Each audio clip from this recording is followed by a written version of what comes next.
Very important concept. Teach yourself to separate from your false and negative thoughts. Until you do this, you'll never grow. What I want you to do is anytime you hear a negative thought, something that is you working against you, or you dwelling on something that hurts you, let it go. You got to separate from it. See it as the sick part of your mind. Simply let it go.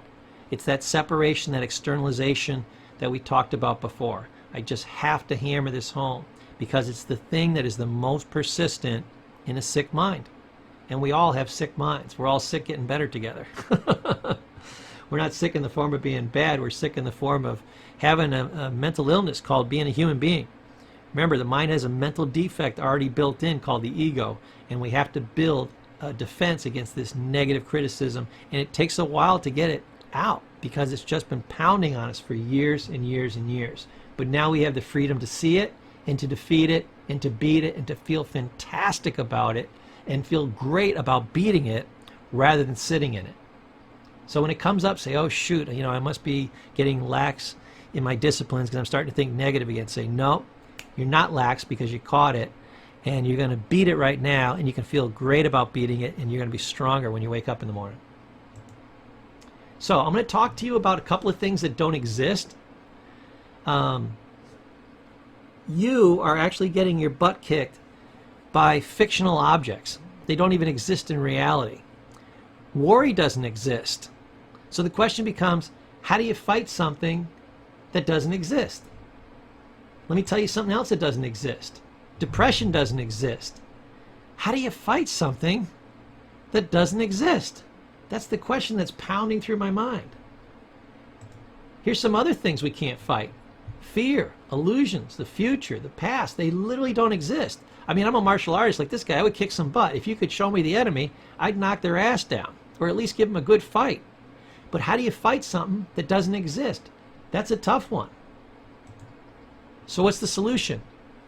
You can't. You can't fight what doesn't exist. You can only let go. We have to let go of those things that are hurting us. So then the question becomes, well, so how does one let go? Good question. I'm glad you asked.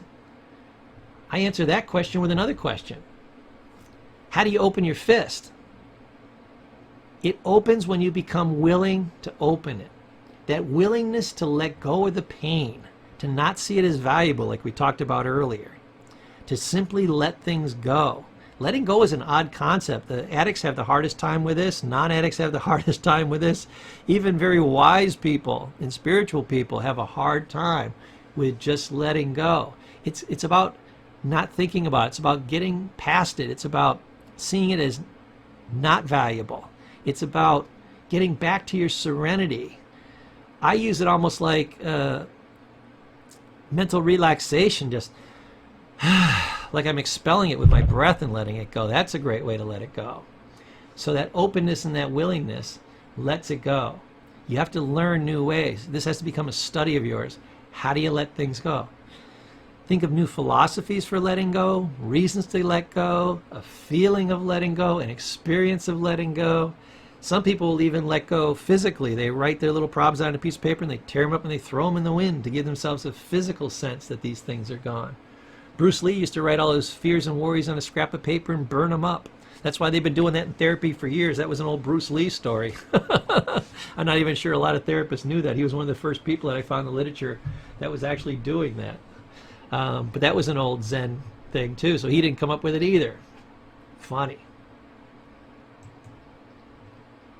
Now realize, and this is one of the 6 secrets of psychology, is that most problems are just illusions of the mind. It's you hurting you. Do you know what isometrics are? It's like when you clasp your right hand with your left hand and you pull one against the other and then you pull it back the other way. It's you struggling against you. One muscle against the other. One arm against the other. It's called isometrics. People are doing a lot of mental isometrics where they're creating the problem in their mind, fighting against it, and they're fighting against themselves. What causes this? What causes them to keep the illusion? It's because people believe in their problems. Me, I choose to believe in people. I'm a therapist. So I'll have a depressed person come in, they'll say, I want to get over my depression. And after a while listening to them and having them talk about their problems, I'm thinking in the back of my mind, I'm like, are you sure you really want to get rid of this? Because it sounds like you're very involved with it. You're in love with it. Your whole life is about it. You've created your whole life about it. You believe very strongly in it. You're very invested in it. It's like a child of yours. You would defend it, you know. Every time I try to attack your depression, you defend it like you're trying to keep the problem. You believe the problem's strong. I believe the problem is weak. I believe the problem's completely under your control. I believe you're strong. I don't believe the problem's strong. Because you believe the problem is strong, it's very hard to get over. You fighting against you. It's the one enemy you can't beat. How do you defeat yourself? Stop fighting yourself. Let go. Don't believe in the problem. Believe in you. Don't believe in your fear and its strength. Believe in your strength. What gives fear its strength? You. Aren't you free to take its strength away? Yes. What gives you your strength? You. You could be empowering yourself instead of your problems. That's the solution to your problems. Disempower the problems, which you gave the strength to anyways. Take it back and give that same power back to yourself. And you will defeat the problem every single time. Last tip for this section. Emotions are the body's reaction to your thoughts.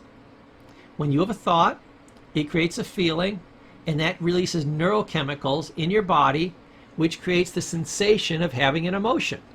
The word emotion comes from the Latin word emovere, which literally means to disturb.